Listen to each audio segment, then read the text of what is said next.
दोस्तों बुर्ज खलीफा के ऊपर लगी हुई है स्पायर जो कि हकीकत में बहुत छोटी है जिसमें ना ही कोई ऑक्यूपेंसी है और ना ही लोगों के आने जाने की परमिशन दी रखी है। इन सब के बावजूद वो हिस्सा बुर्ज खलीफा के लिए इतनी अहम है कि अगर उस हिस्से को हटा दिया जाए तो बुर्ज खलीफा की ड्यूरेबिलिटी पर बहुत बड़ी खतरा हो सकती है और ये इंजीनियरिंग टीम के लिए एक बहुत बड़ी चैलेंज थी।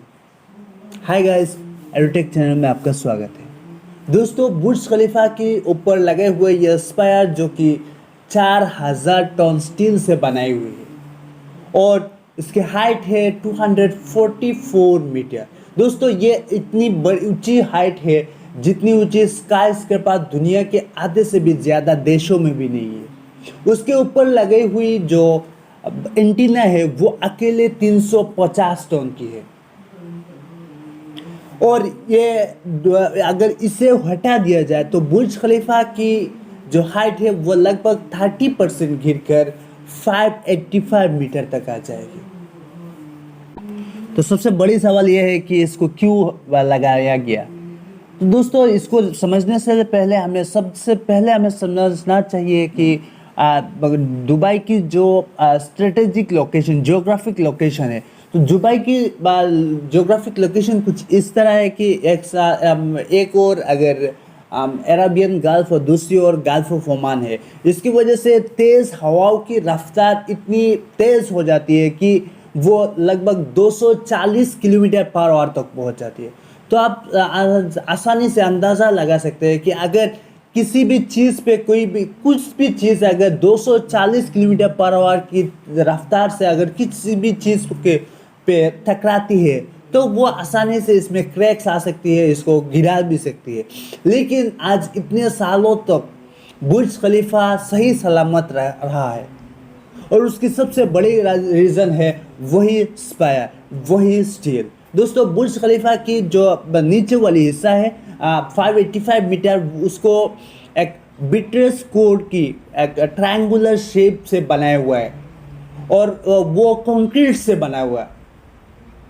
लेकिन कंक्रीट पे जब भी कोई तेज़ हवा अगर टकराती है तो वो आसानी से क्रैक्स आ सकती है और उसी की वजह से उसके आउटर लेयर को स्टील से बनाया गया है। और उसके ऊपर अगर आपने उसकी शेप कभी ठीक से देखा है तो उसके जितने भी डेक्स है आसपास में कोई भी दो डेक एक साइज में नहीं है और उसकी सबसे बड़ी रीज़न है कि वो हवाओं को बाईपास नहीं करती बल्कि हवाओं को लिटरली कंफ्यूज कर देती है।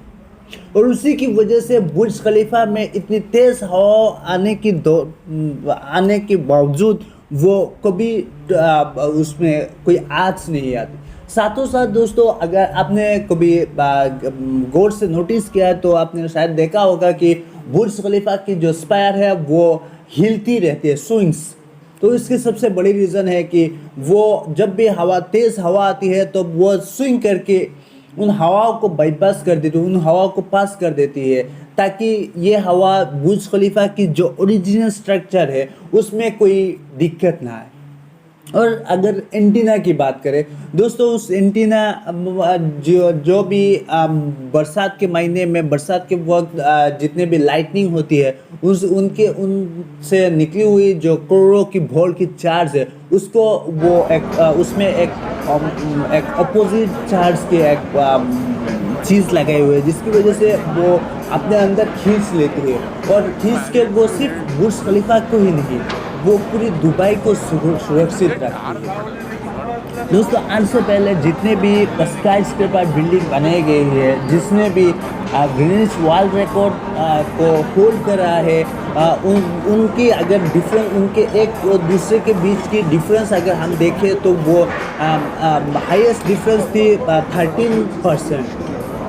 ओके, लेकिन जो बुर्ज खलीफा से पहले जिसके पास वो रिकॉर्ड थी वो थी टाइपेई 101 जिसकी हाइट थी 510 मीटर। लेकिन बुर्ज खलीफा ने 828 मीटर की इतनी बड़ी चाल लगा दी कि आज तक इतने सालों तक कोई भी इसको बीट नहीं कर सके। और अगर कोई भी इनको बीट करने जाते हैं। बीट करने के लिए बहुत सारे प्रोजेक्ट स्टार्ट किया गया है, लेकिन आज तक ये कोई भी प्रोजेक्ट कंप्लीट नहीं हो पाया। और इसमें सबसे बड़ी है जद्दा टावर।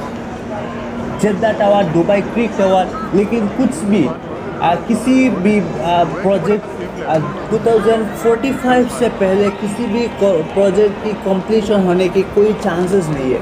तो वो सबसे बड़ी बुर्ज खलीफा के लिए ये एक बहुत गर्व की बात है कि वो सबसे देर तक इस रिकॉर्ड को होल्ड कर रख सके। 90s में ही दुबई की जो शेख थे उनको पता लग गया था कि ऑयल से जितनी भी पैसा आ रहा है वो ज़्यादा दिन तक नहीं चलेगा। तो उनको टूरिज़्म, उनको लोगों के अट्रैक्शन, दुनिया के अट्रैक्शन खुद की ओर लाना चाहते थे, और उसी सोच के साथ उन्होंने बुर्ज दुबई की शुरुआत की थी। लेकिन इमार प्रॉपर्टीज़ ने उस प्रोजेक्ट की शुरुआत की थी, लेकिन उनके कुछ दिन के बाद उनको बहुत ज़्यादा फाइनेंशियल क्राइसिस आई थी, जिसकी वजह से दुबई की उस वक्त की रूलर ने शेख ने उनको मदद की, और उन्हीं के नाम पे उसको बुर्ज खलीफा नाम दिया गया, जिसमें जो भी ग्लासेस है वो लगभग 1 लाख स्क्वायर मीटर की ग्लासेस उसकी पूरी बिल्डिंग में लगाई गई है। और ये दुनिया की सबसे बड़ी डिजिटल डिस्प्ले है। आपने बहुत बार बुर्ज खलीफा के बाहर बहुत सारी एड्स या मूवी की जो प्रमोशन या किसी की बर्थडे की विशेस, ये सब आपने तो बहुत बार देखा होगा। और आपने शायद आपने नोटिस किया होगा कि आपने सोचा होगा कि ये शायद ग्लासों पे भी लगाए हुए हैं, लेकिन ये उन ग्लासों की जो फ्रेम्स है उसमें छोटी छोटी लाइट्स लगे हुए हैं। और इसके फोकस कुछ इस तरह है कि वो बाहर जब कोई दूर से देखता है तो कुछ इस तरह लगता है कि वो पूरी डिस्प्ले पूरी ग्लास पे चल रही है, लेकिन असल बात तो ये है कि वो फ्रेम्स में लगी हुई है, और अगर कोई अंदर है तो उसको भी बाहर देखने में कोई मुश्किल नहीं आती। थैंक यू दोस्तों।